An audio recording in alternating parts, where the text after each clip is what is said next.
లేదు. ఒక డౌట్, మరి ఇక్కడున్న అంటే కార్పొరేటర్ అనగానే మీకు మేయర్ అధినేత, మరి ఇక్కడ ఈస్ట్ లో అనగానే ఎమ్మెల్యే మాట వినాలి అంటే మీకు ఎమ్మెల్యే గారు మేయర్ గారు మీకు సపోర్ట్ బానే ఉంటున్నారా? అంటే మీరు అపోజిషన్ కదా, అందుకని డౌట్. అస్సలు ఉండదు, అసలు ఉండరా? అస్సలు ఉండదు. అసలు ముస్తఫా గారు అయితే మహిళా కార్పొరేటర్ అని కూడా చూడరు. అసలు మహిళా కార్పొరేటర్ అని కూడా చూడరు. ముస్తఫా కదా ఆయన, అదే ఉండదు కదా.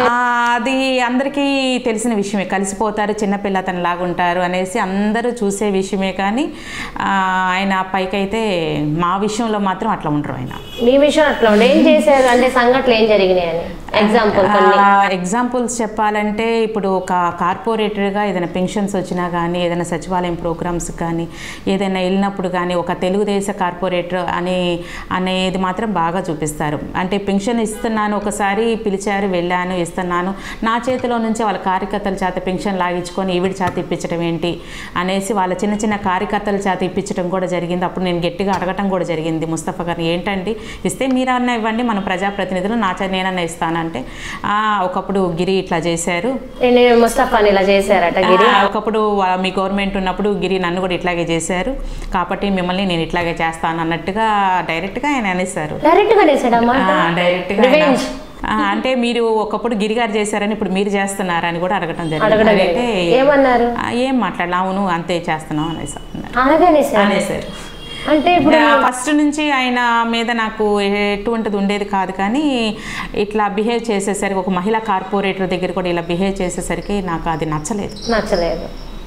మీద ఫెయిర్ అనేది లేదు, నచ్చలేదు. ఆ బిహేవ్ చేయటం విధానం నచ్చలేదు. ఆయన ఎవరో చేశారని చెప్పేసి, గిరిగారు చేశారని చెప్పేసి ఈయన మా మీద రివెంజ్ చేసుకోవటం కరెక్ట్ అనిపించలేదు. మరి ఇప్పుడు ఈ రోజు మరి గిరిగారితో ఆయన మీటింగ్ అది కూడా అడిగాను నేను, ఆ రోజు అది కూడా అడిగాను, మీరు మీ ఇద్దరు పక్క పక్కన కూర్చొని బాగానే కబుర్లు ఆడుకుంటున్నారు, మీరు బాగానే ఉన్నారు కదా ఇప్పుడు అని కూడా. ఏం సమాధానం లేదు, దానికి సమాధానం లేదు. కానీ ఆ రోజు జరిగిన దానికి మాత్రం రివెంజ్ మీ మీద తీర్చుకున్నారు అనమాట, టీడీపీ మీద.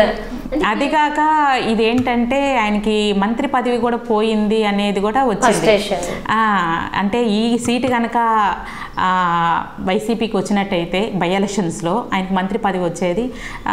ఈ సీట్ నేను గెలవటం వల్ల మంత్రి పదవి పోయిందన్న అక్కసుతోనో ఏమో, మరి నా మీద కోపంతోనో మరి ఏమో ఆయన అలా చేశారు.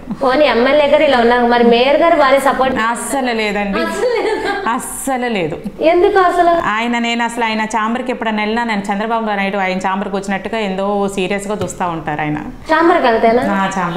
సమస్యల మీద వెళ్తారా? ఆయన సమస్యల మీదే మేయర్ దగ్గర. ఏ సమస్యలు ఉన్నాయి? ఏదైనా వార్డులో కానీ ఏదైనా సమస్యలు ఉంటే ఆయన్ని కలవటానికి వెళ్తాం. అది చేయించండి, రోడ్లు కానీ కాలువలు కానీ మాకు కొంచెం ఆ వర్కులు కావాలని అడగటానికి వెళ్తాం.